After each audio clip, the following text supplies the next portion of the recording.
Welcome back to the Mina Kimes Show featuring Lenny, only NFL podcast. One of the host's favorite type of blitz is the green dog. That's Lenny, Mina Kimes. I probably used that one before. It's that time of year. It's my favorite time of year. It's not really my favorite time of year right now because I don't get to brag about a glorious victory. But we are once again, we have arrived at the annual Mina Kimes and Mike Golic Jr. team draft. We do this every year. Longtime listeners know. I'll explain the rules shortly. The abbreviated version is Golic and I take turns drafting teams that we think will succeed in the upcoming season.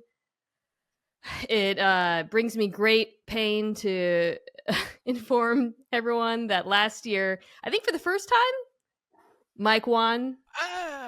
Not the first time. I had a win somewhere in the early seasons, and I only know that because after that win, you conveniently changed the rules and won under protest the following season. The rules were bad. Yeah, you're right. That's right. I forgot about that. The rules were fraught. I'm not changing the rules this year, despite your win. The rules are this. And so, well, okay. Sorry. First, I'll do the rules, then we can recap what happened. Mike and I, it's a back and forth draft. We take turns picking teams. At the end of the season, you get 1 point for every win, so records matter. So you try to draft good teams. You get 5 points if your team makes the playoffs, 5 points if your team makes the divisional round, 10 points for making it to the conference championship, 10 points for making it to the Super Bowl, and then 5 points for winning the Super Bowl. If I remember correctly, I had it way too heavily weighted for the Super Bowl. And I think maybe that's why you won, even though I did a much better job of drafting. I think you had the Super Bowl winner. I don't remember exactly what happened. Something to that effect. Yeah, it was absolutely that. We were giving out 15 points for the Super Bowl winner. Yeah, right. And so I climbed back in and won at the end, despite the fact that you had like 3 more playoff teams than I did total. It was glorious. So last year, first we have to give credit to longtime listener Sam Hoppin, who is on Twitter at Sam Hoppin and does the yeoman's work of actually tabulating the results. Which, Sam, you didn't really have to do it this year. You didn't have to do it, but you did anyways. Mike beat me by a pretty hefty margin, 253 to 191. So I went back to look at why you beat me. So you had the Chiefs and I had the Eagles for starters. So, that was, I think we both picked them pretty early on. So Mike had the Chiefs, the Bengals, the Bills, the Cowboys. You got great value with Jags and the Giants, but I think it was that sort of AFC chunk that really delivered you the win. I had the Eagles, the Niners, the Vikings. That was kind of surprising. But I think at the end, when you looked at how things shook out in the conference championships, divisional round, all of that, you can see how you emerged victorious. It was a really solid year. Like you mentioned, I had a couple of the surprise NFC teams that did enough to get wins in the regular season and postseason. I think I had Minnesota and the Giants. So I got a lot of value out of that. I was looking at the teams from last year, and an interesting thought experiment I was doing was, if I offered you a deal right now, Mina, based on what we know about this season, to go and just say, we're going to run back the exact same picks that we had from last year's draft and let it ride, knowing what we do about this season, would you sign up for that? Because I think each of us have a couple of the teams that are expected to be like the take a step forward, potentially go from outside the playoffs to inside the playoffs this year.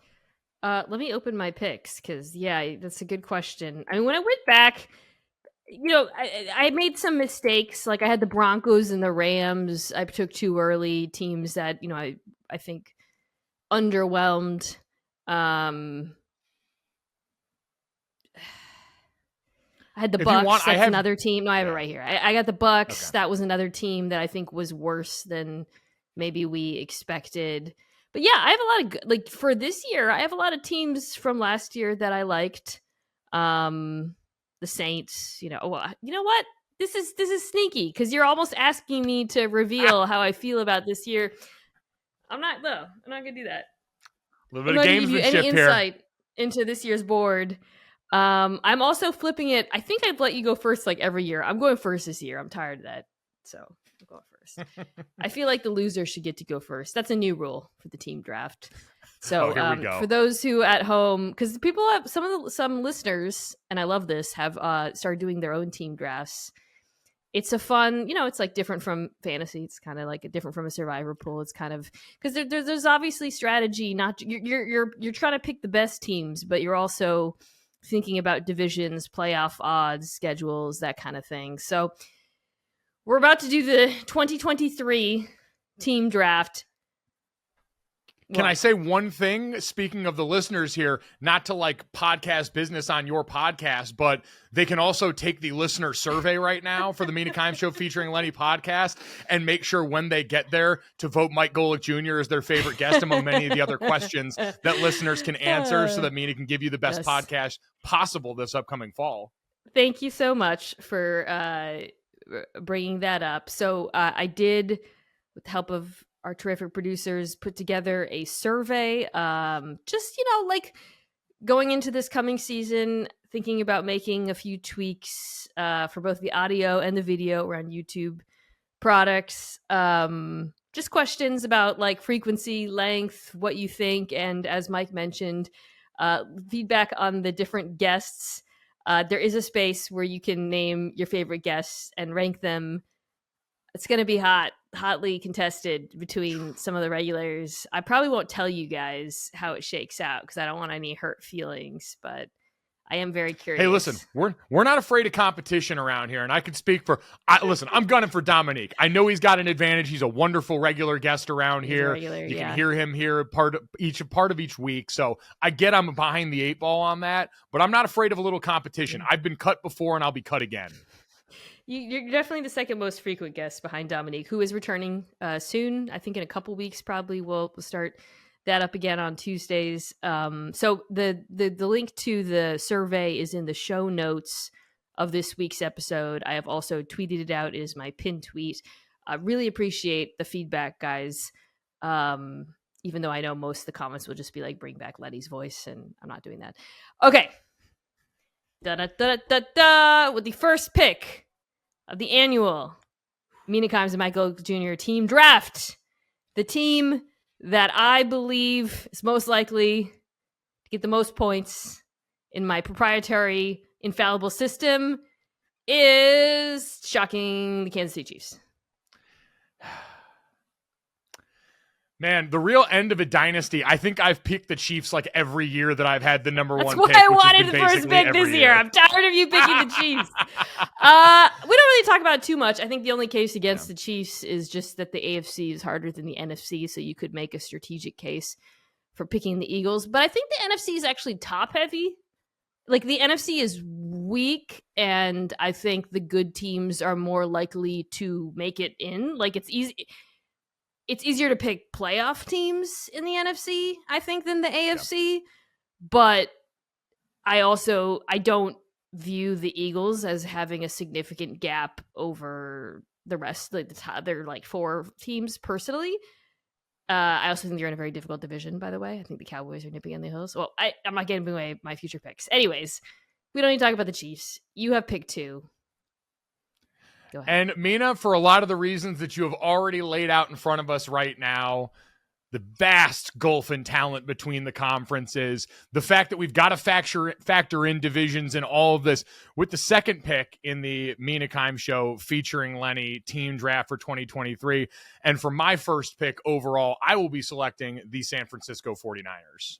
Wow. Over the Eagles. Well, it's what you mentioned. I think a much more winnable division and an easier path there to where I kind of looked at this and go, all right, I kind of want to work with division winners first and people that are going to rock that way. And I think for them too, I mean, for the 49ers, we know the rest of the roster is a juggernaut.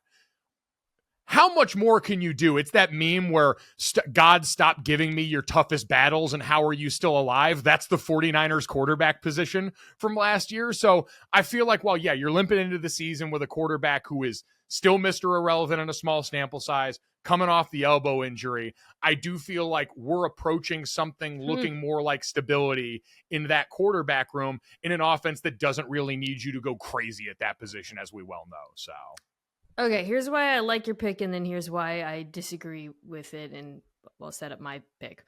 I think obviously that we've talked all summer long about the strength of the 49ers roster.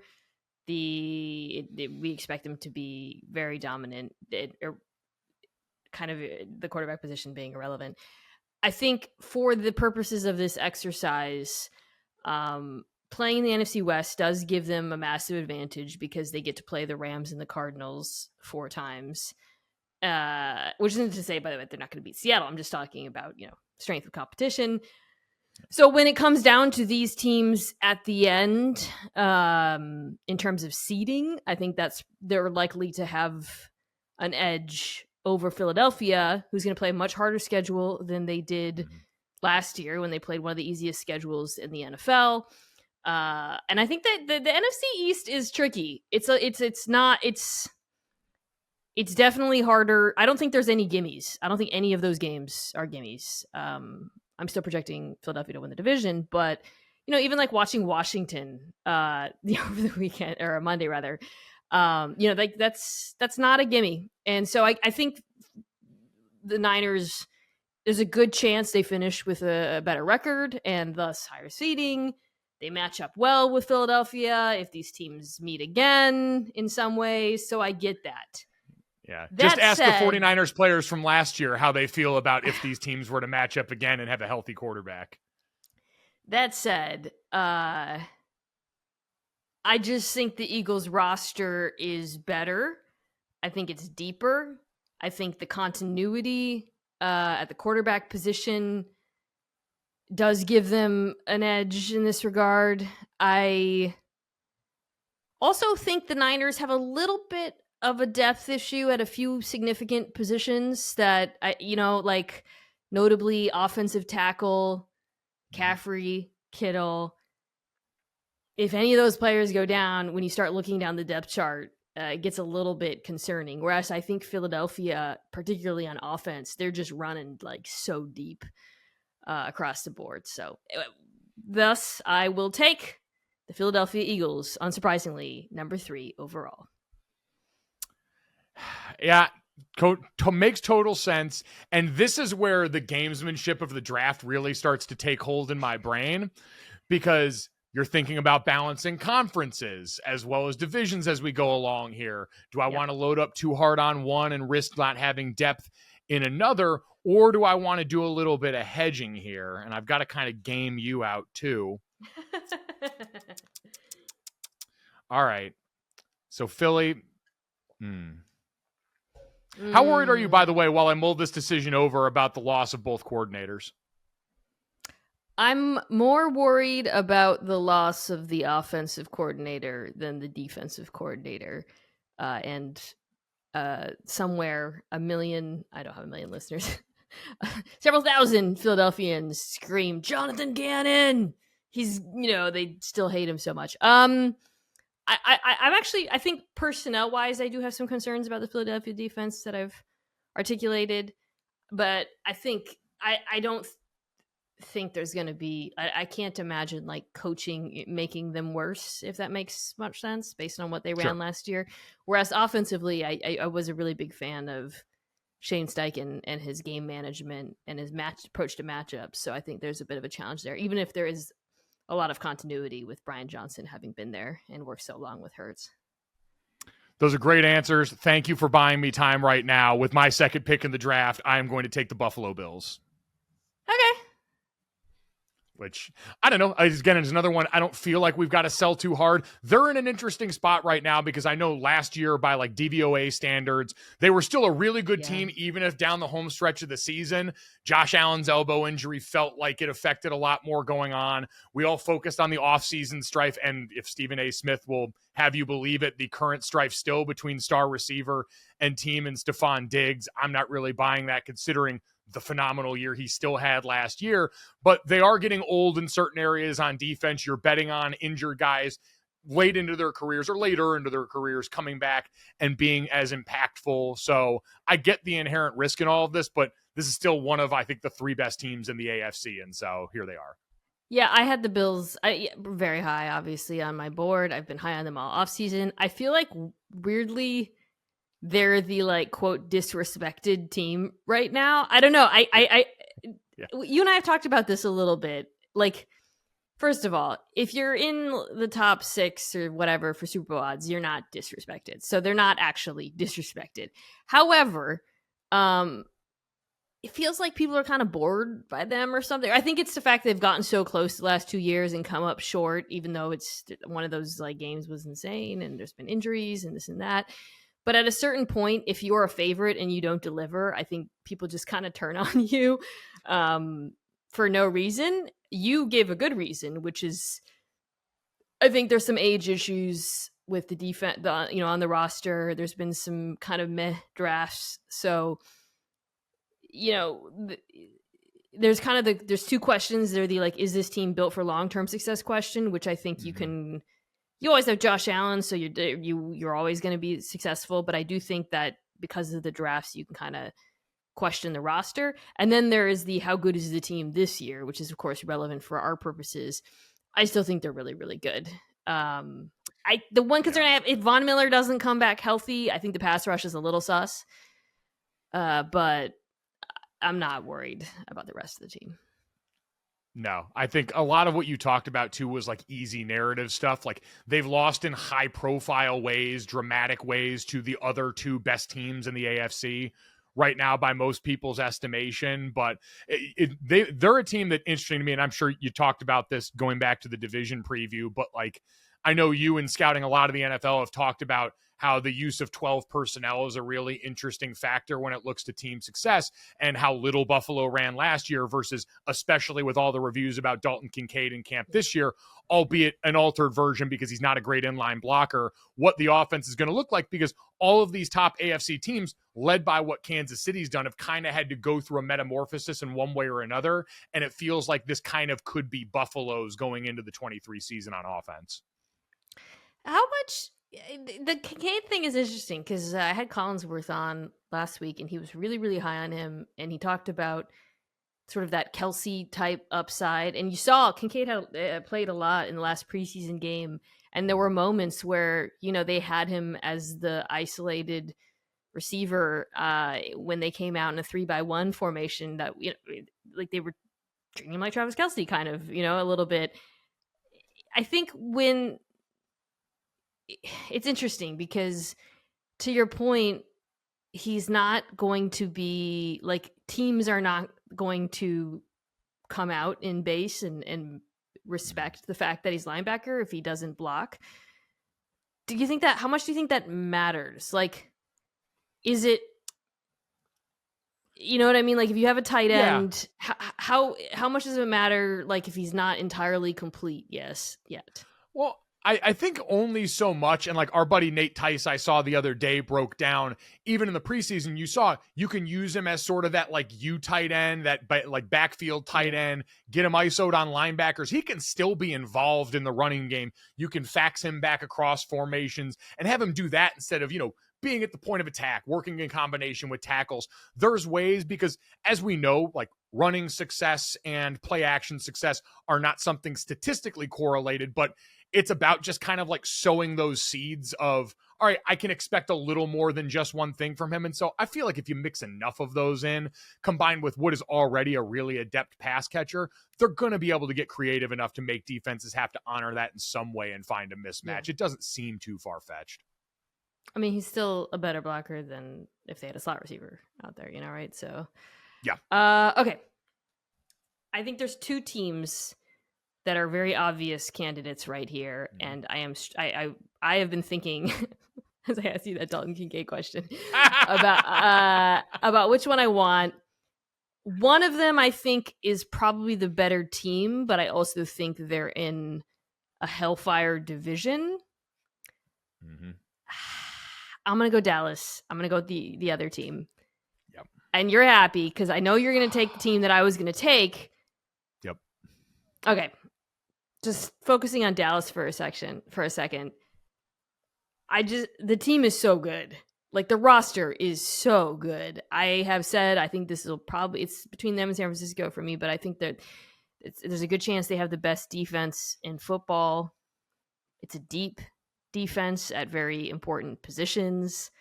I have spun myself in circles talking about the Mike McCarthy aspect for the offense, but I think I've landed at a point sort of dazed, like when you play when you try to hit a piñata, where I think it's going to be fine.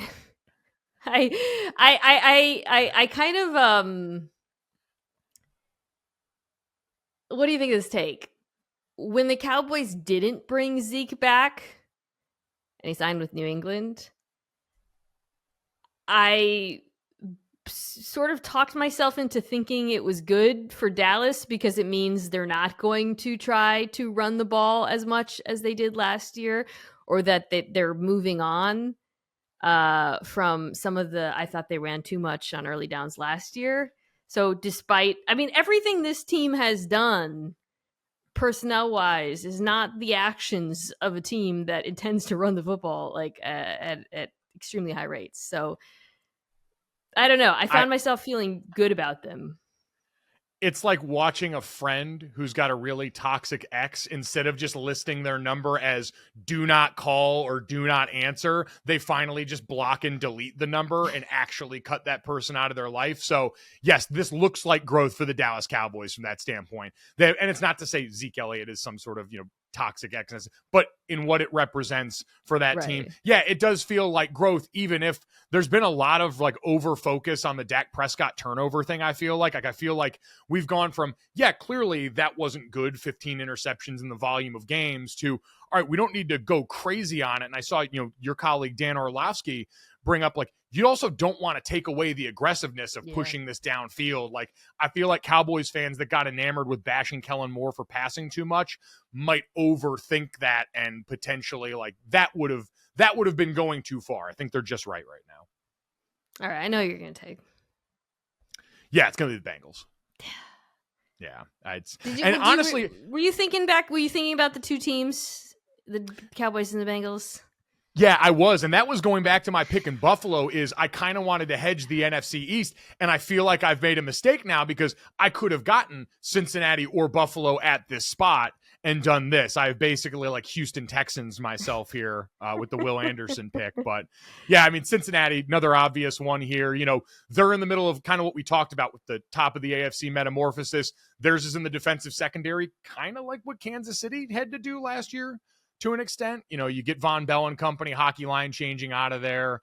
You're getting some guys coming back off injury, some young guys you need to step up, and combining that with the offense on the other side that we're waiting on the Joe Burrow payday at some point. We all know it's coming and going to be massive, but they're at the tail end of all our young rookie skill players are on their original contracts, and we were able to rebuild our offensive line because of it. Like, I know you got to spend time with Orlando Brown on NFL Live, and it really seems like a lot of people feel this is the final capstone into hopefully creating a unit that can be sustainable for a while here. So I talked about this a little bit on the Collinsworth pod, in which I really want to apologize to Bengals fans for forgetting the Bengals, then having to insert a little segment where I talked about them by myself. The one concern I had about this team was the pass defense losing Bell and Bates. And I do think that is a concern, especially in the AFC. But as the offseason has gone by and I've thought about it and I've gotten to watch some of the young players, I mentioned Dax Hill having that great game. Cam Taylor-Brett, just kind of remembering how well he played at the end of the season. I think they'll be fine. Like, I really do, especially by the end of the year when this matters, when they're in contention for, delivering us 5-10 points or whatever. So, and then I'm not worried about the offense at all. So picking the Cowboys over the Bengals, I don't know. The AFC North, I think, is so good. That's kind of my other really strong belief headed into this season. And for that reason, I will take the Baltimore Ravens here. sort of my counter to like, I think they could win as well. I love the Bengals. I think the Bengals are amazing, but I think that the Ravens have a good shot at this thing. I think if their team is so good, I already spoke about earlier in the week how optimistic I am about the offense. I have some concerns about the defense, particularly after the Marlon Humphrey injury.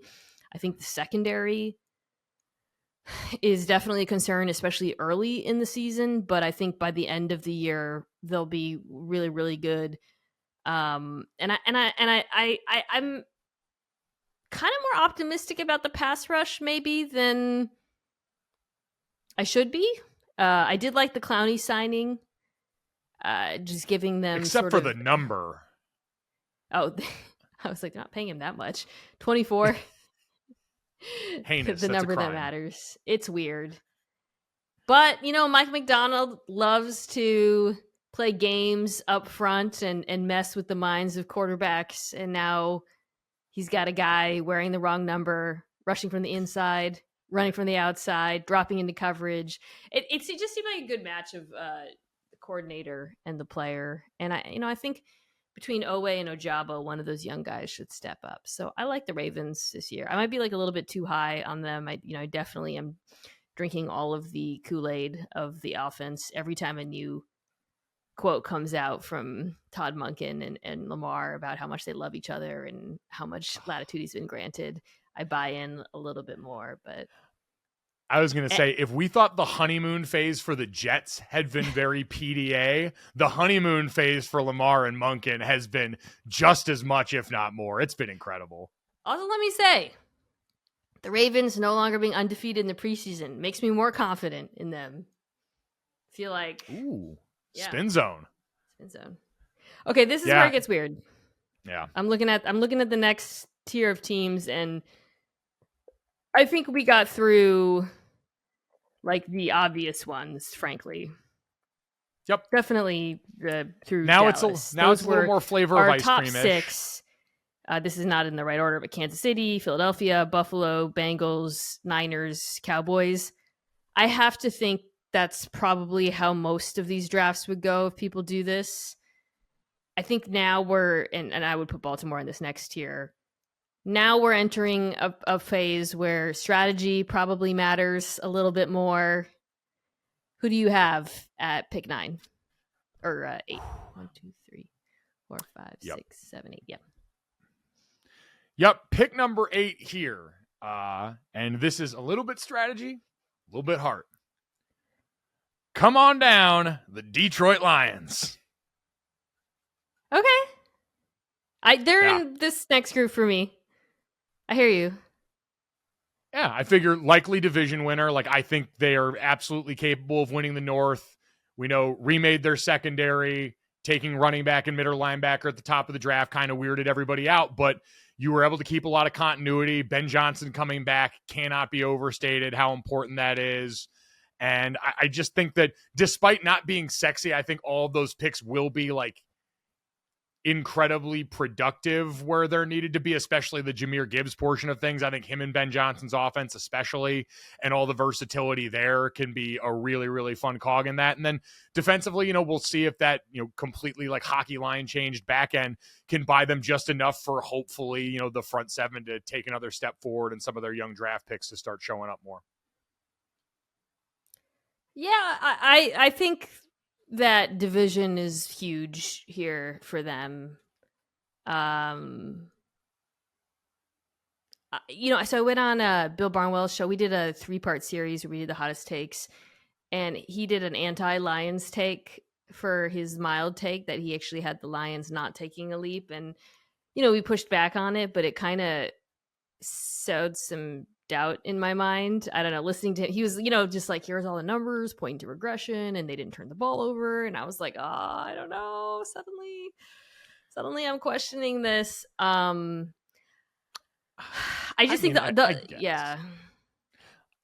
would say, I guess. And I mean, like, to like nerd combat Bill Barnwell's, I'm sure very like prescient numbers here. I saw our friend Aaron Schatz and the folks over at the FTN Almanac also accurately pointed out the Lions dealt with a ton of injury last year, and a lot of it in the front end of the season when they were all topsy-turvy. There was some fumble luck that just went the opposite way for them early in the season. And so once you get back, I mean, you've got one of the better offensive lines in the NFL as a rock-solid foundation. So obviously, I'm going to buy into that pretty heavily. Aiden Hutchinson in the back half of the season really started to flash some of the stuff you'd expect from a guy picked that high. So I think some of the areas where they looked like, oh, they really weren't improving last season, ended up, once you saw them with things sort of level adjusted for some of that other stuff we talked about, that again, in any given year, usually equalizes, usually finds its level. I feel like that tilts slightly in favor of that team progressing. And again, the rest of the division, the Minnesota Vikings are going to take a step back, attrition gods right there, Green Bay and the Jordan Love thing. So it all makes sense in my brain. And that's all that matters for this draft. Okay. I'm going to go with a little bit of a risky pick here. I actually had them further down my board, but now the way things are shaking out, I'd like to move them up. I'm going to take the Dolphins. Very nervous about taking them because of their schedule, second hardest in football per FDN. They play in the AFC East, which is also a nightmare. But I think that the offense, while it won't have as easy of a time as it did last year, as evidenced by Tua running their most common concept last year and being picked on his first play. What they did on those next few drives reminded me there's just so many counter punches available to them. I think they're going to be much better at running the football. Not that they were actually bad last year running the football. It was more of kind of a willingness type thing, but I think they're going to be better at it this year. And even with the Ramsey injury, I think this defense will be fine. They'll be better when he's back, knock on wood. Hopefully, he comes back before the end of the season. But I actually really like their cornerback depth. They had last year, I think it was undrafted Kader Kohu, played really well for them. They drafted Cam Smith in the second round this year. So they have options at that position. I think Vic Fangio is going to protect the corners. Obviously, it's impossible to protect them less than they were last year with Boyer. And I just think this front seven is so nasty. It might be a little bit bold taking them for other team in the AFC East, some other teams in the NFC, but I really like the roster. I really like the coaching staff. I really like the additions. And I think they're just going to be a tough out. No, I'd agree. And I'd say, I know we just talked about this with Baltimore, but of new coordinators and new homes, I think Todd Monken, for me, mixing with the Baltimore offense is the number one combo I'm most excited to see. Miami's got to be too right after that. Yeah. I mean, watching, just because you mentioned so many compelling pieces, Jalen Phillips up front, Christian Wilkins, the dogs you've got on that front, now running the most polar opposite scheme that you could run based on what they've been doing the last couple of years, where it was just all single high. We're going to bring the house and let these guys rain hell upfield. It's going to be fascinating to watch who ends up benefiting the most from that jump. And I know you're very high on Jalen Phillips, so you feel like he might be that guy. Him, Javon Holland, who's just like a dream fit, I think. I think that's a guy that in a year from now we could be talking about as one of the best defensive backs in the NFL. You get Brandon Jones coming back from injury. So, all right, it's a little risky, but I'm gonna reach for the Dolphins here. Who do you have next? Wow, I just heard that in Chris Conway. Here's a guy. Let's see.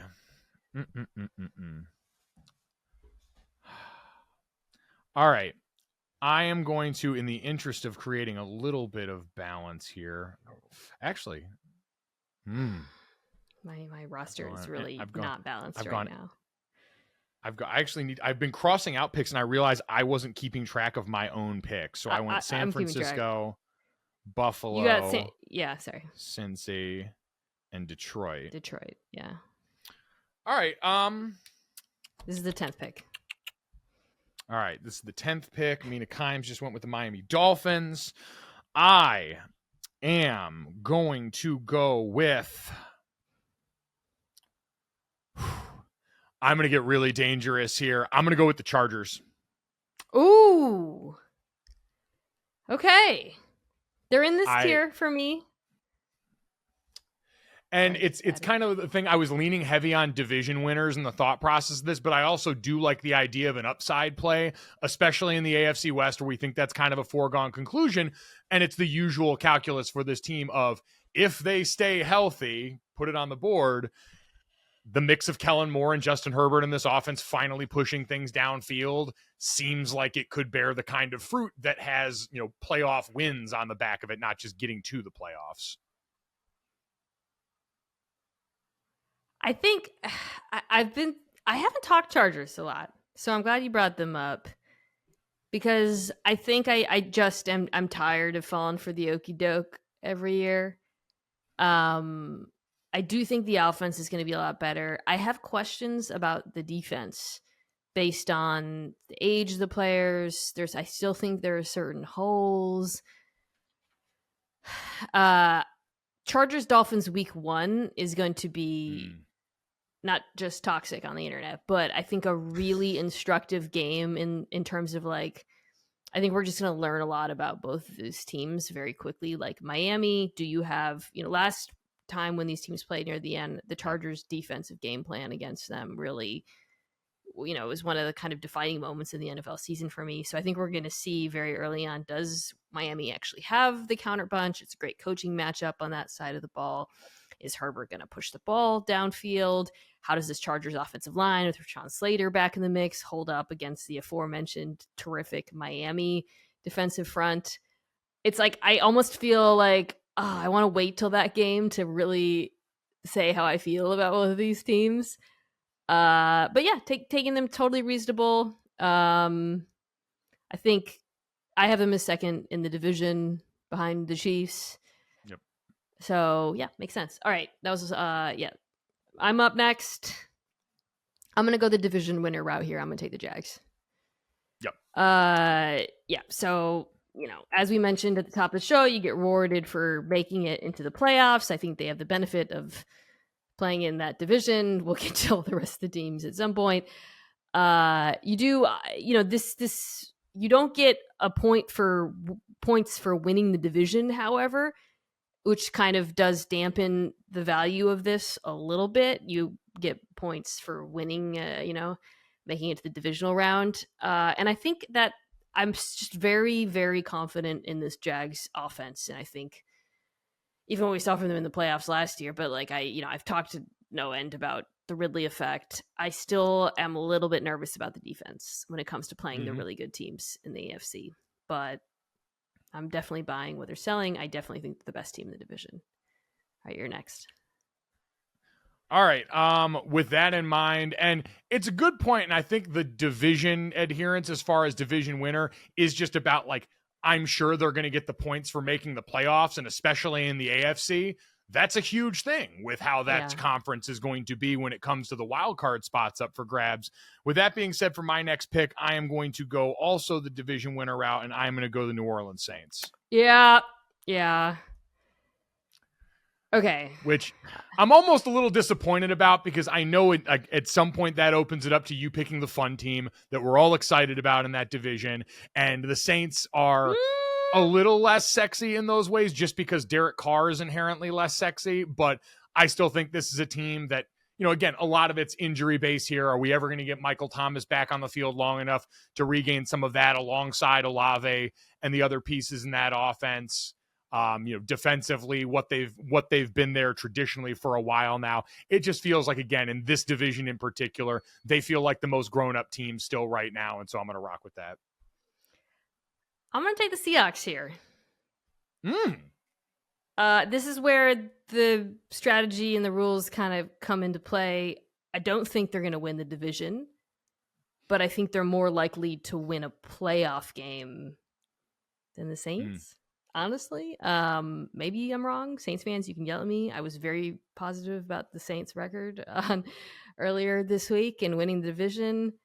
But I think that the Seahawks have a higher range of outcomes, floor and ceiling, maybe. I'm very excited about this offense, even though I received the devastating news this morning that Jackson Smith-Njigba maybe broke his wrist, and we'll see his week 1 status is in doubt. I don't want to talk about it. But it's okay. They have Jake Bobo. Please lift my friend Mina Kimes up in prayer. You see the way she's talking right now. Lord, I've seen you do good things for others, and I want them for her. Bobo. Yeah. So I ranked this in the top 10 offenses on my offenses pod. I think that's a totally defensible take. Defense wise, I do have some concerns about the front seven. I have concerns about the run defense, linebacker position. Boy Maffe's looks really good, who's their second round edge rusher last year in the preseason. They need one of those secondary edge rushers to step up. Love the secondary.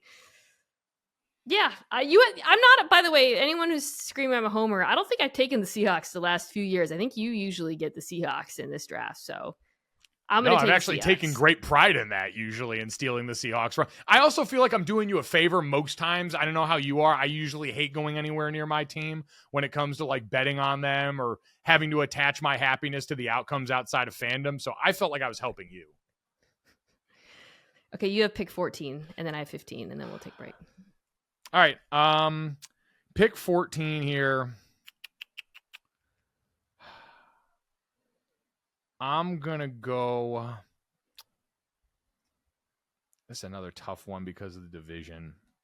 But man, again, if we're talking about, I got a couple of like boom or bust ones I'm potentially flirting with here. I'm going to go with the Browns for this one. Wow. Okay, I had two teams above them. I had them third next. Explain yourself. Yeah, like obviously part of this is we talked about that division is going to be incredibly hyper competitive. We've talked about, the roster they've built up around the offense, some of the changes they're going to absorb this year and trying to cater to what Deshaun Watson wants to do. Defensively, they decided to try and bring in a bunch of big old boys in the middle to try and help them from being atrocious against the run like they were last year. My man Jeremiah Owusu-Koramoah is wearing a single-digit number now, so the league is on notice. That's a terrifying force. He's 6, so went from 28 to 6, which huge jump up in quality there. Love to see that for him personally. But and listen, I know this is all a bet on can Deshaun Watson regain form. We haven't seen a lot of indicators that that's going to be the case. That is my chief worry here, but there are so many other parts of this roster that if the quarterback gets back to being an above average top half of the league, and I know that's a difficult conversation for a lot of reasons, but from a purely football standpoint, if that happens, I think this roster can actually, to your point, win a playoff game. I think the defining question for the Browns is like, how good does Watson have to be to make, because the roster is so good, and we are betting on defensive performance or improvement rather under Jim Schwartz and with the additions you mentioned, and I think that's a bet. Obviously, the Browns are kind of like Chargers Midwest in some ways because they're just like the good on paper team, a little bit. Yep. Lucy with the football a little bit, but I do think that is totally feasible, especially because like the Browns, the players on defense have all been good at different times, and I think Jim Schwartz has also been good. So it's like you can point to all of the different pieces and see how it comes together. But with Watson, who was just very, very bad last year, I think the question is, okay, if he is in that 15 to 20 range of quarterbacks, is that good enough? If he is in that 10 to 15 range, is it good enough? I think it's that is going to be like, it's that middle bar. Like, I'm going to answer the question. I think 15 to 20 will not be good enough. I think 10 to 15 will be good enough. So that I think that's going to really determine the outcome of this season, especially in such a challenging division.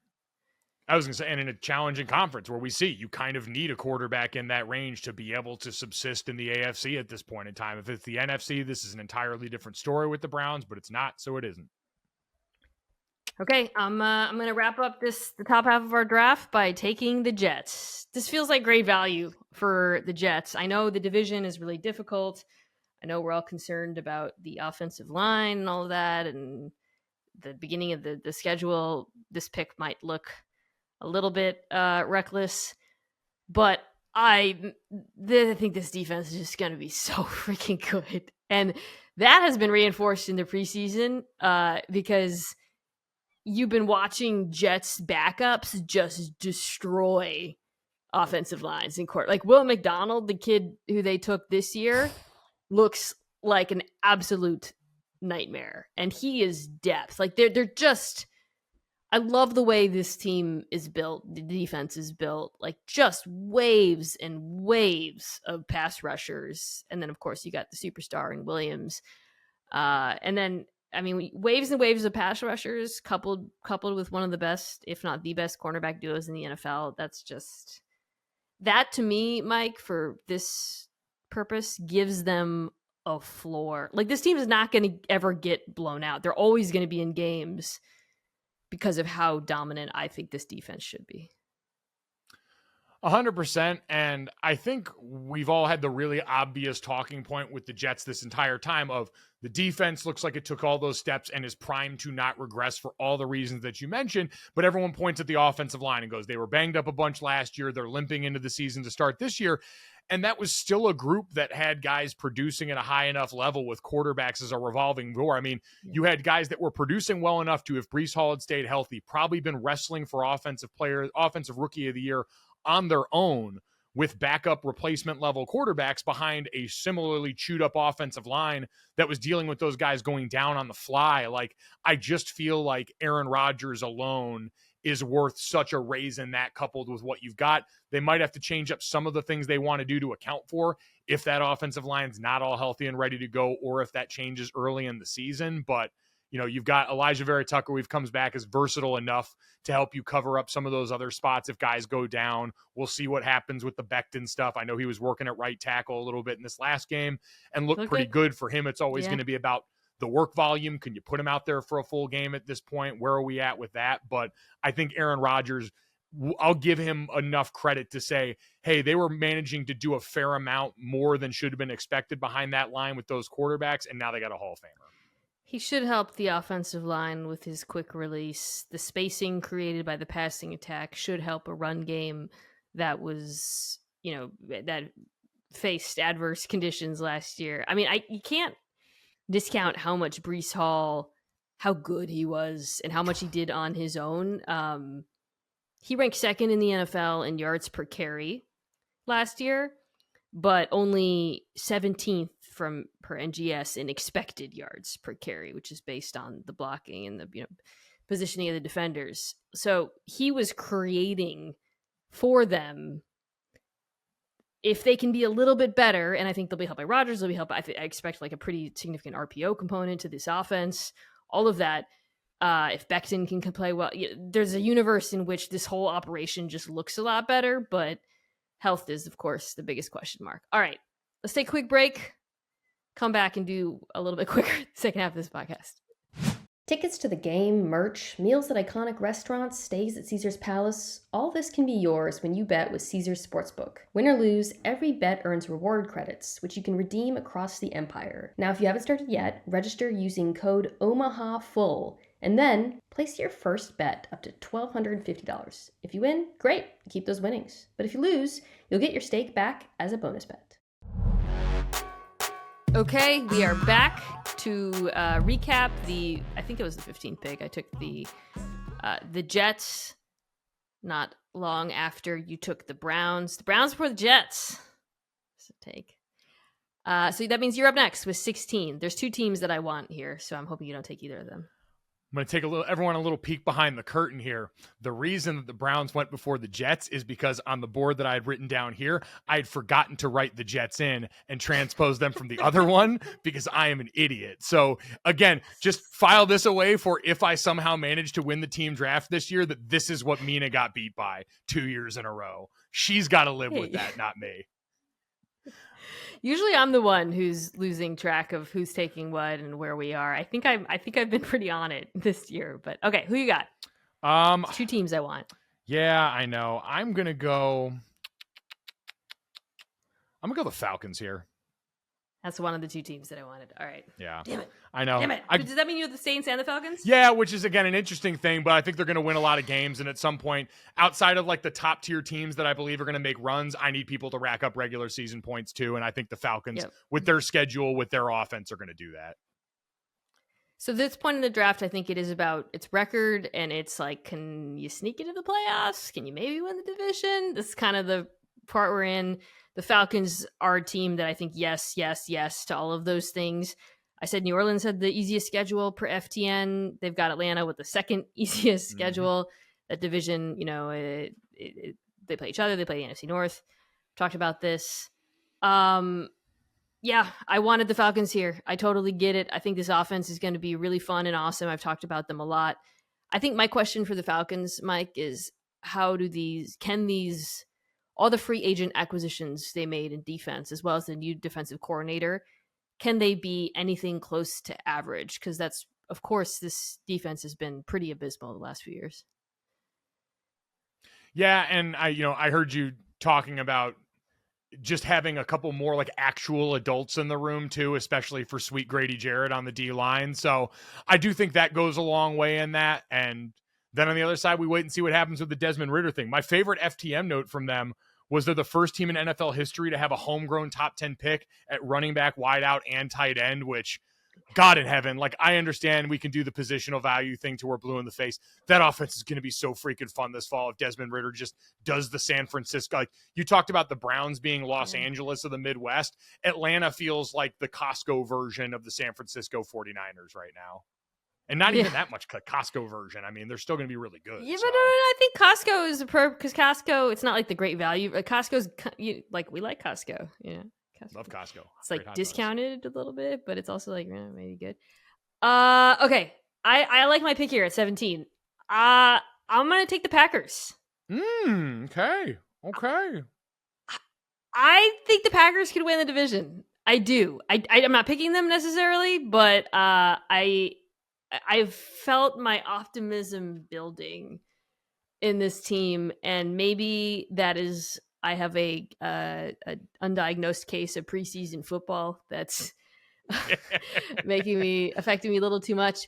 But when you watch Jordan Love this preseason, you see so far the optimist case for this looking decent offensively, which is to say, he looks significantly better than he did when he first played. And last year he played a little bit and he looked good too. He looks similar to that. He's throwing with touch. He's seeing the field. He's flashing the athleticism.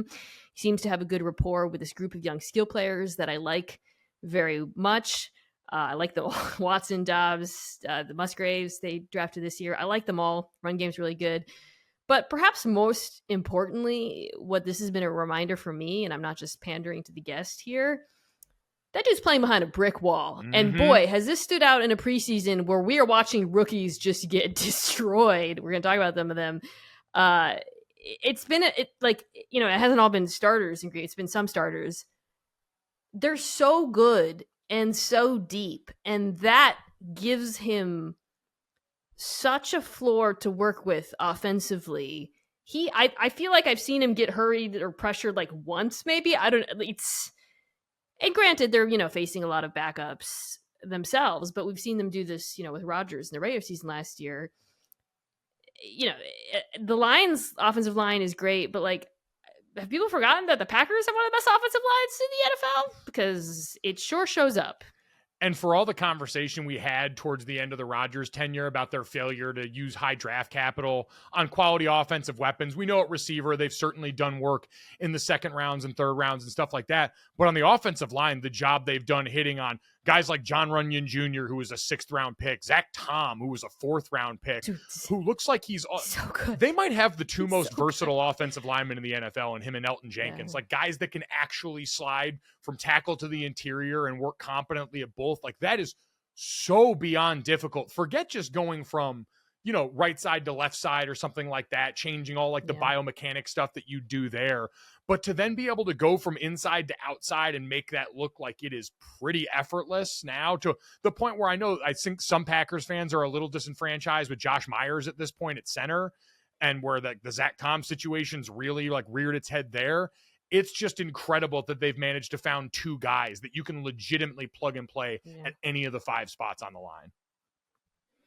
They have the 3rd easiest schedule, by the way, behind the Falcons and the Saints per FTN. Mm-hmm. So I feel good about that pick. Who do you have at 18? I'm going to go the Patriots at 18. The hardest schedule. Yeah, hardest schedule. I mean, we're using this, by the way, go check out the FTN Almanac. Yes. The schedule's stuff's really good. So it's not, obviously, it's not infallible, but No, it is notable. And it's, it's preseason strength of schedule, which I think they do a better job than most with their formula at kind of weeding out the things that do and don't matter. But also a lot of that is the product of who we know they're playing in the division twice during the season. It's a juggernaut, but I just feel like so much of last year with the Patriots was the head-scratching framework of the coaching staff they put together and all these things that just did not make sense. And now you've got an adult back in the room and Bill O'Brien on the offensive side of the ball. You've got a defense that's just hell in a cell and has been on that side of the ball. And I feel like that defense as the floor for this, combined with Mac Jones getting back with an offensive coordinator who's actually going to be a value add to the team and not one he seems to be constantly at odds with, has me at least optimistic about what they might be able to do. I had the Patriots higher for that exact reason. Listeners know how much I freaking love this defense, which it's similar to the Jets, actually, but there's quite a few similarities. Other than Mac Jones and Aaron Rodgers, being very different. But but defensively in the preseason, just again, like all the guys they've drafted have looked like absolute dudes. Keon White, Mapu, Gonzalez look good. So I just think they're going to be amazing. I knocked them down because of the schedule. I just again thinking about this, I was like, can they make it to the playoffs? I don't know. Maybe I took the Dolphins too high, but okay. I also might have done this because Bill Belichick recently complimented Taylor Swift after her Boston shows in public. So I am nothing if not someone who can be bought by the appropriate praise in public. What was the song that he said he liked? You Need to Calm Down, which consequently, again, because none of this is an accent, when I went to her Vegas show, which was the third show of the tour, I got gifted a friendship bracelet in the elevator by a group of girls who saw that I was underdressed for the occasion, and it said, "You need to calm down." So this Patriots pick was destined. I liked his quote. He was like, a lot of people should listen to that. Good advice or something. Such a dad thing. It's like something my dad would say. Did you see Bill Belichick talking about Kendrick Bourne? I was joking about this on Twitter, but like he I think he was asked about him, but he was like, good player. He's playing well. He's been contributing and he's been blocking really well. And when I saw that, I was like, fit the gold jacket, baby. Kendrick Bourne is a made man. He is back. When Bill Belichick praised his blocking, oh my God, coming from Bill. Okay. I feel like I have to take the Steelers here. I don't know if you caught my hottest take, which was that the Steelers would have a top 10 offense and defense. Steelers fans, if you're like, you heard that and you're wondering why I didn't take them earlier, it's the AFC North is just messing with me here. But I am optimistic for all of the reasons I outlined on Monday. I don't need to get into them all over again. I feel pretty good about getting them too. And could you just see them sneaking into the playoffs? Tomlin. The least surprising thing in the world, we've got two legitimate MacGyvers in the NFL. One of them is Mike Tomlin. The other is Mike Vrabel. Both of them, I just know, even if I look away for a while because it's kind of ugly or the gears aren't quite working right, I'm going to look up at the end and they're going to have a fully functional bomb ready to go. All right. That's 19, I think. Anyways, yeah, so I think you're 20. Yep. Man, oh man, oh man. I don't know why. This should be like the easier spot to rip them off. Yeah, so now we're definitely anything goes range here. Yeah. I think for that reason, I'll take the other adult in the room in their division, and I'll go Tennessee here, speaking of MacGyver. I had them in my next little trio. I had on DJ Talk the AFC South. He had them winning the division. Which is a distinct possibility in that division for the reasons we know so much of that division is young and in transition. And listen, they're kind of in transition. You draft Will Levis, obviously it's not a great signal, even though got definitely outplayed by Malik Willis in year 2, who looked a lot better. Definitely have to give him the credit there. Yeah. Turnover on the offensive line, certainly a big part of this. Derrick Henry, is his body going to continue to hold up and in a way that defied the odds for so long? Yada, yada, yada. But, they still got those fire hydrants up front of the D-line that I love too. So, and again, it just feels like Mike Vrabel can keep them in the mix and potentially get to the playoffs somehow. Yeah, I like the defense. I think this offense will be better than they were last year. They play in the AFC South. Totally defensible.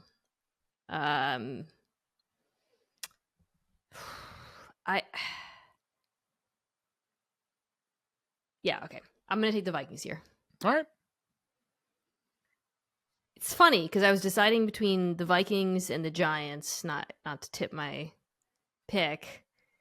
And I think it's like they're sort of being yoked together a lot this offseason as two teams that are prime regression candidates based on winning a lot of close games last year, kind of skiing over their tips. And I think that the Giants could actually be a better football team, honestly.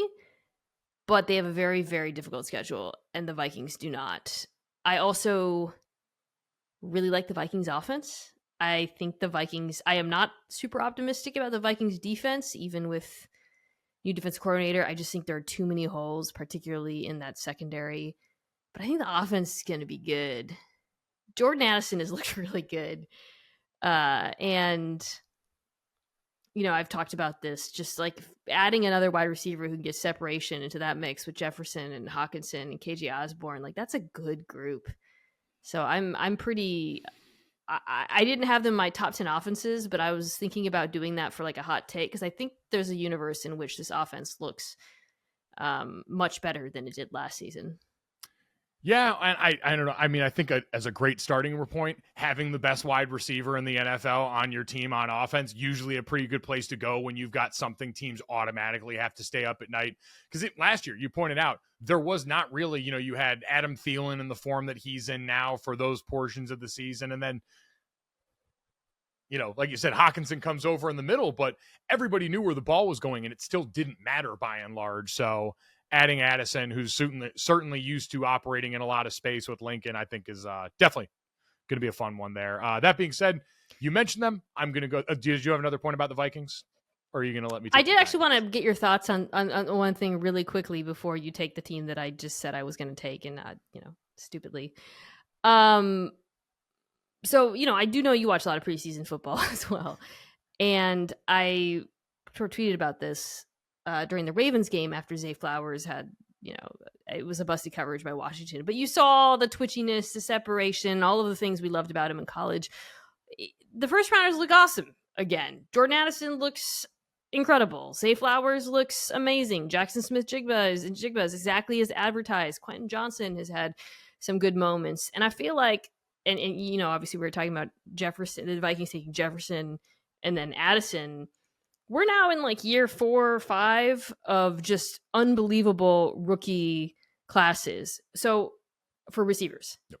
I've talked about why, there's a million reasons, 7-on-7 football, college offices, NFL, but when I tweet this, I think a couple people brought up an interesting point, and I actually am going to talk about this a little bit with Seth Walder next week, I think. At what point do the veterans suffer because of it?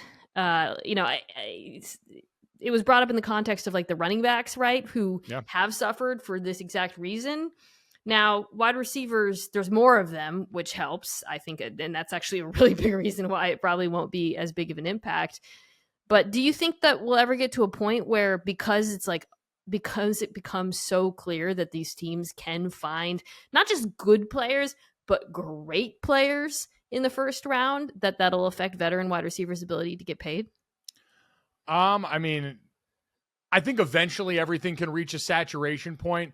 It's interesting. Like my first thought would be, if defenses start selling out so hard on stopping the pass that all of a sudden that edge you get by, and I've heard Dominique talk about this before, the difference in effect that an outside receiver versus a slot guy can have on what you've got to account for as a defense. You can just tilt the field in a way that throws off an entire whole offense.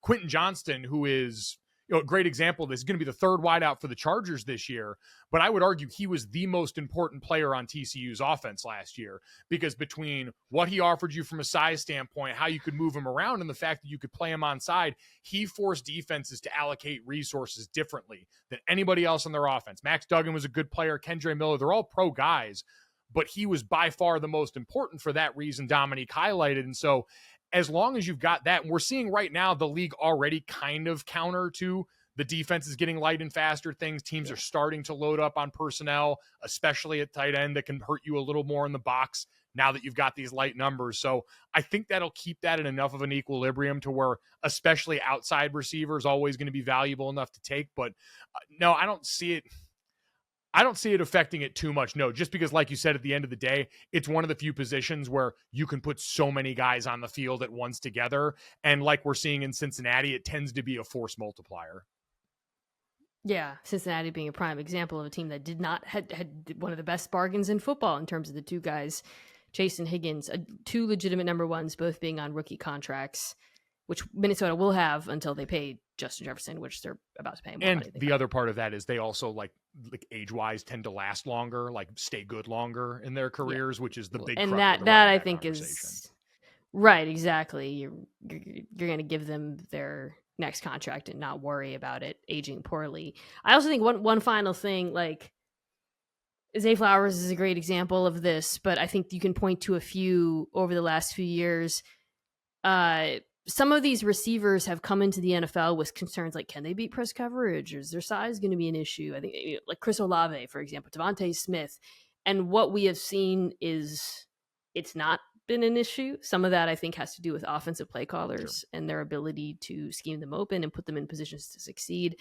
But I think as the size constraints seem to be changing for some of these guys, Addison and Flowers, both not very big guys, that also opens up opportunities for these young receivers, because you don't just need a Quentin Johnson to have a guy who can contribute and change the spacing on the field. So it's interesting time. They all look sick is my summary. Okay. So I got Minnesota. So I interrupted you. You're about to take New York, right? Yeah. Gonna take the Giants coming off your pick there, which unsurprising there. I think for me, a lot of it's predicated on, I know the focus of this season is going to be on Daniel Jones. You had all the stuff go on with Saquon, but like, I think for them defensively, we've talked about, they've got some dudes up front. Dexter Lawrence is an unblockable force of nature up front. Just, oh my God, against Carolina, he was.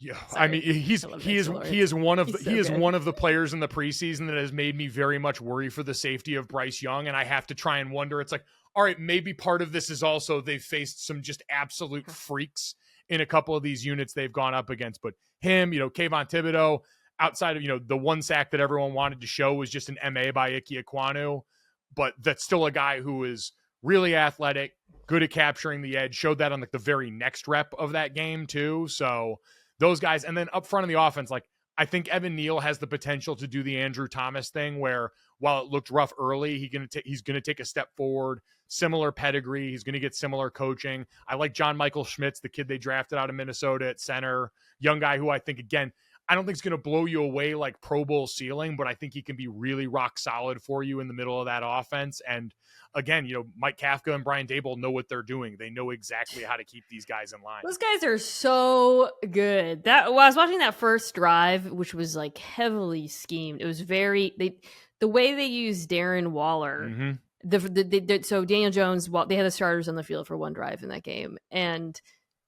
the way they used him, moving him around the formation, creating space, putting defenders in conflict, it was just excellent. I mean, we spent so much time talking about Jones and the contract and can he take a step up, but like, it was a reminder to me that it really doesn't like matter. I mean, it does matter when we talk about breaking, I think going from being like good to great for sure. But the offense will look good because they're really, really good. Waller is also a really, really good player, by the way. And I think Jones has gotten better too. I'm going to take Denver next. This is a Sean Payton / defense pick. I do think the offense will be more competent, which I'm filing under the Payton things. I think they'll be better at running the football. Still a little bit dubious about the pass game, but yeah, I think I feel good about Denver here. Yeah, I would agree for all those reasons. O-line's going to be really interesting for them. I know I just kind of focus on my thing, but I think it's the legitimate question for them, right? Like, is Garrett Bowles going to get back to the guy he was a couple of years ago? Mike McGlinchey in pass protection and, health right now, certainly coming into the preseason some, but I think that is one of the bigger factors in what's going to go on with Russell Wilson here, as they definitely lean more into the play action stuff that Sean did, in the seasons post Breeze in New Orleans than anything we saw with Drew. Yeah, the Jameis seasons I think are pretty instructive. Jameis / Taysom kind of. Yeah. For how I expect this offense to look. All right, so we got 8 teams left. I'm just going to remind people who the teams are before we pick them. I'm going to mix up my order. Arizona, Chicago, Tampa, the Rams, the Colts, Washington, the Panthers, and Houston. A lot of rookie quarterbacks, a lot of first-timers. Who are you going to take next? Well, I don't love going back-to-back in the same division, but I'll go Washington here and take the flyer on them. I had them next. Figured as much. Part of me, this is also playing defense against you at this point too. So, but well, speaking of defense, I mean this defense should be really, really good. They should be good.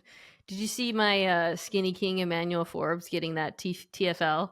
Man, in the preseason game. I feel like we do love in the preseason it's just looking for kernels, and I feel like we only need one play here or there, and I feel like, and in one case unjustifiably, we'll get to the play that I think so many people are going to latch onto for Will Anderson from this preseason, where he's matched up on a running back where they botched the protection on the other side. This Emmanuel Forbes play is 100% going to be the kernel that feeds him going into this season. Well, the reason I think it actually matters, other than the fact that he's very, very slim, and so it's good to see him tackling, is when you watch it, he's able to do it because he's such a smart cornerback. He plays with this is how you end up with the college record for pick sixes all time. It's not because, I mean, it's a little bit of luck and ball skills, but it's also coverage and awareness and reading quarterbacks. Most of them, he's reading the quarterback really well, and I think he saw that on display here. He's just, I really, really like him as a player, and I really, really like this defense. Well, and I mean, that's one of those other things we talk about, these guys being a product of their environment. Think about what he saw in practice going against that Mike Leach air raid every day, more often than not, when he was at Mississippi State. You want to talk about having to read a quarterback, having to see the things from receivers on the other side with a lot of the air raid concepts that are made their way to the NFL. It's not an accident. Yeah. That is an insane volume of reps that he got going against, especially, Will Rogers, who's still there right now, one of the better quarterbacks in the SEC, who was really adept at running that version of the late Mike Leach's offense. Now I think actually I probably read all the teams too soon, because I thought Washington was the obvious choice there. Now it's getting weird. I had a team here where the preseason has knocked them down for me. Who do you think that was, if you had to guess? Oh, Carolina. Yeah. Big time. Oh my, it's legitimately concerning, because I think you and I, Mina, shared the opinion that for a lot of the top quarterbacks coming into the league this year, they actually wound up in situations that didn't make me fear for their safety at a base level. Yeah. And Carolina, that has started to change drastically. I have been stunned by the regression we've seen so far. And again, it's preseason, but damn. I'm going to take the Bears here.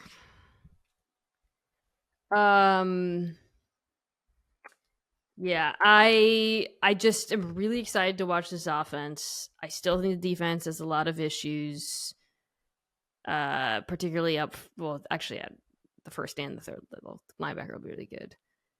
But I think that the improvement in the offense will make them competitive in a lot of games.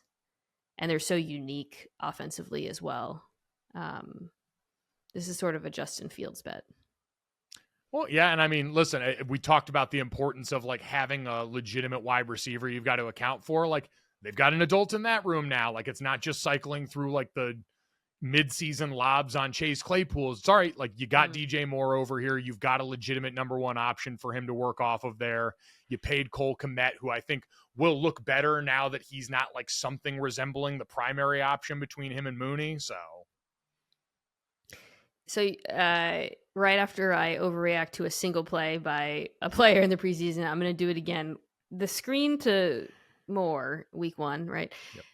What I loved about that, other than seeing Justin Fields no longer have to fight the toughest battles. It's just like, finally letting someone work for him was just great to see. Back to back too, right? With Herbert too, who I really like. But I think with DJ, with Moore, when we talk about number one wide receiver, we always think about like, can he win outside and downfield? And Moore can do that. But he fills this need for Fields that I think was as big. Fields is really good throwing downfield, and you want guys who can win down there. But he statistically, Fields' the worst part of his game was throwing short. He was actually like kind of good throwing intermediate. Downfield, I think a lot of the blame is on the wide receivers, but he was inaccurate on short throws, 0 to 10 yards, one of the worst quarterbacks in football. Moore is, he's not like a giant guy, but he's really good at getting open underneath and getting yards after the catch. I can't remember if I said this here, but from 2018 through 2021, or actually through last season, he was third in the NFL in yards after the catch per carry on short throws, behind like Hopkins and I forget who the other player was. But watching that, I was like, oh my God, this is going to be he's going to turn, just so many little 4-yard throws into 8 yards, and that's going to keep his offense running on time. And I'm just so glad that they finally have that guy. Yeah, well, and I mean, it also kind of helps out with another one of Fields' biggest problems that came off that was just he held the ball for way too long, 4th longest time to throw in the NFL, and because of that, the pressure rate was through the roof. So that was me simulating him just giving it to DJ Moore. Got it. That was the pew pew pew that you'll see on YouTube there. Okay, you're next. Oh man. All right. None of these are very good. I'll go.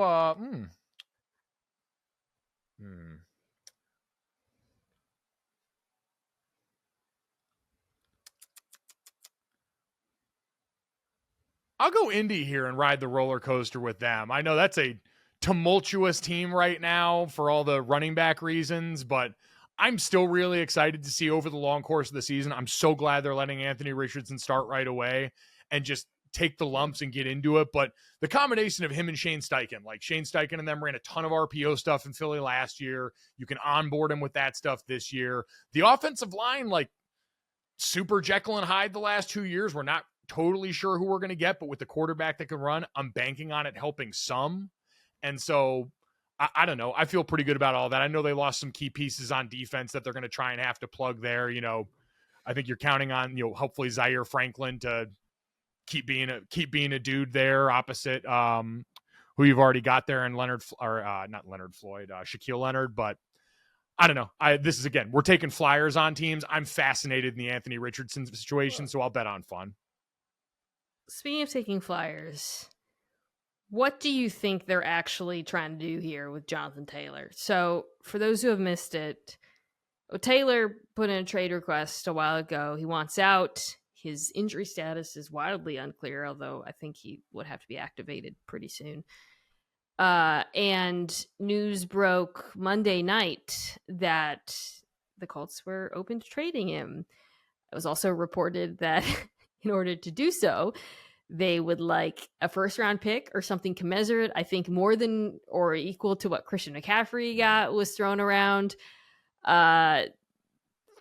This is I think raises a legitimate question over whether they actually want to trade him, what they actually think they can get. Jonathan Taylor is younger than McCaffrey. He was a very good back when he was healthy, but he is not healthy apparently right now. I don't really know. He wants a new contract. Christian McCaffrey, when he was traded to San Francisco, his contract became quite affordable, which I think was certainly factored into the trade value, and will certainly, I think, dampen the market for Taylor. Like, do you think this is being done in good faith, or do you think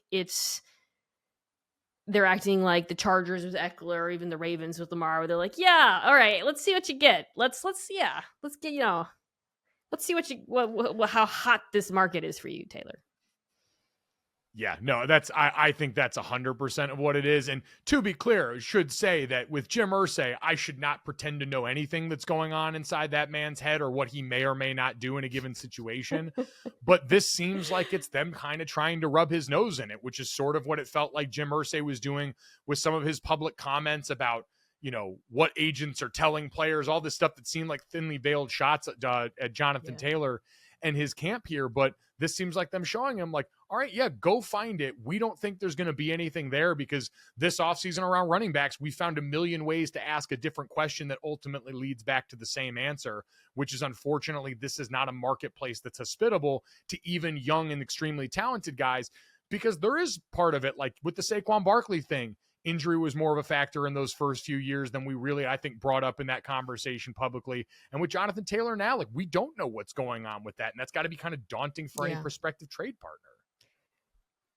I think the inside of Jim Irsay's brain looks like a Lisa Frank Trapper Keeper. I don't know if you know what those look like, where they're all like neon and there's like whales jumping and like, rainbows.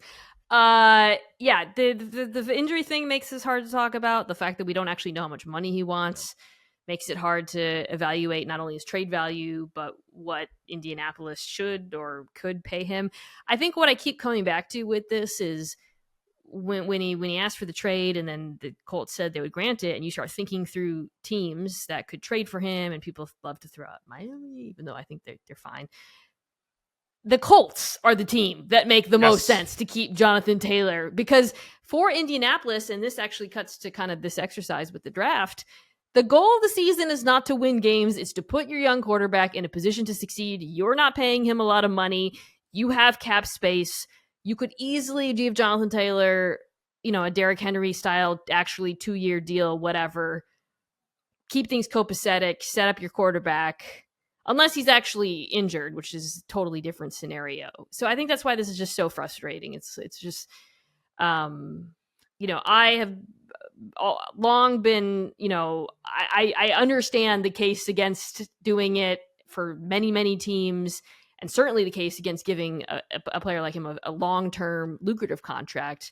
But this feels like a situation where they could have worked something out that I think would have been suited to where the team is now and what their specific needs are as a franchise. And that's what I thought would have been. I thought that Derrick Henry contract was going to be way more prescriptive for other teams in similar situations, because I think the Giants with Saquon and what they're trying to do around Daniel were in a similar spot, albeit not as dire as a rookie going in. But I completely agree. I thought there was going to be more of a middle ground of those 2 to 3 year deals for a moderate increase in pay, just to keep everybody happy, because there is part of that where you go in and intentionally upset the apple cart and piss off one of your best players.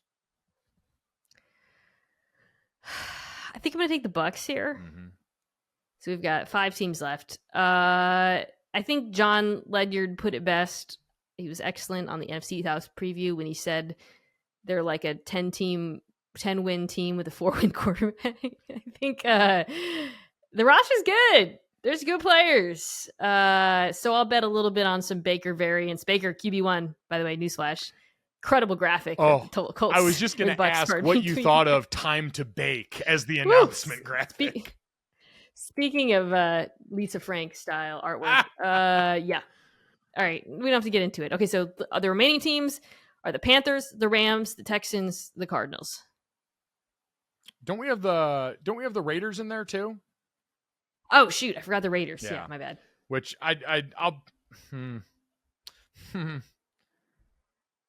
I'll pick. Man, I'll pick the Rams here. Like, maybe offensively they can salvage something there. I don't expect it, but yeah, sure. That's really the case for them. They get to play the Cardinals. Also a win. Okay. I'm gonna take the Raiders here. God, I was unfortunately wrestling with that same tandem, and that is the saddest thing that I can picture, is having to choose between those two.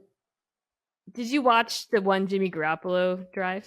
I did. Against the Rams. I did not know. They let him do one drive. Yo, they came out in the I formation, fullback on the field for like half of the drive. Josh McDaniels is turning it back. And it looked good against the Rams. Yeah, I'm sure that'll be a common refrain this year. All right. I'll go Houston. Yeah. I think Houston's defense is going to be feisty. I actually thought about taking them over the Raiders for this reason. I think the defensive line is fun. I mean, Anderson, who we now know can when a team messes up and the running back is the blocker, he's good against that. He's looked good otherwise too, but that defensive line of him, you got Jonathan Grenard back, who's really good. Sheldon Rankins they added on the inside, very competent player, and then the ageless Jerry Hughes. That's a good group. Man, fun shout out to Jerry Hughes, by the way. His 35-year-old ass holding it down out there. The leading sacker on last year's Texans defense. What a hero to all of us in our mid-30s. He's gonna be rushing from the 7-tech, just racking up sacks into his 40s. Okay, I'll take Carolina here. I admit this actually feels like good value to me because I actually am high on the defense, and I've talked about that a lot. And this probably is us overreacting to the preseason. But oh my God, Ikekwana looks so bad. Oh God, it's alarming. It makes me sad because Bryce Young, and I think I heard you say it the other day too. Bryce Young's looked exactly like the guy who won a Heisman. Like, he's not doing anything wrong. He's not doing anything wrong. It's exactly what we thought we were getting. Either. Please keep him safe. There's hope that like a more non-vanilla offense will help them. So you have the final pick. 2023 team draft. Unsurprisingly, you are taking the Arizona Cardinals. I will say there's like a couple of fun things mixed into this. I guess like I am excited to see like the Zaven Collins move to edge, what they're gonna do as they try and define the roles for some of these. He looks okay. Honestly, like as someone that I called Tulsa played Tulane in 2020. And I remember going into that game thinking, man, most of this guy's best reps are going towards the quarterback. Like, why are we playing him off ball? And then he won the game on a walk-off pick 6 in overtime. And I'm like, oh, that's why, because he can do that stuff and he's playing against group of 5 opponents. And so you want him in a spot where he can impact stuff. But he was quietly kind of like Micah Parsons, where in college, all of his best plays were going downhill at the passer. So he's going to get to find a home. Like, Simmons in the back end's finally going to be put into like that nickel spot instead of having to be a linebacker who's not really a linebacker. So I have hope for some of those guys on a team that's just going to be a disaster to watch. Kyler's going to come back at some point too. So, all right, we did it. We got through it. Thank you as always to the great Michael Jr. You guys should check out. Did you officially change the name of your show, or what's the latest, by the way? No, nothing yet. You can check out Gojo, wherever you get your podcasts at this point. Gojo. Okay, didn't want to break news there. And if you have made it this far, thank you. And please fill out the survey for listeners. I will read everything. That is not an invitation to put weird stuff in there. It is, however, an invitation to be funny and cute. The link will be in the show notes. You can also check my Twitter. Check us out on YouTube. Looking forward to racking up the W this year. I feel good about my team. I am going to be like any horror movie villain, just slowly walking you down as we get later and later into the season. It's time to go back to back, and then we start talking about the D word, baby. It's dynasty time. Let's go. Not if I change the rules. Wow.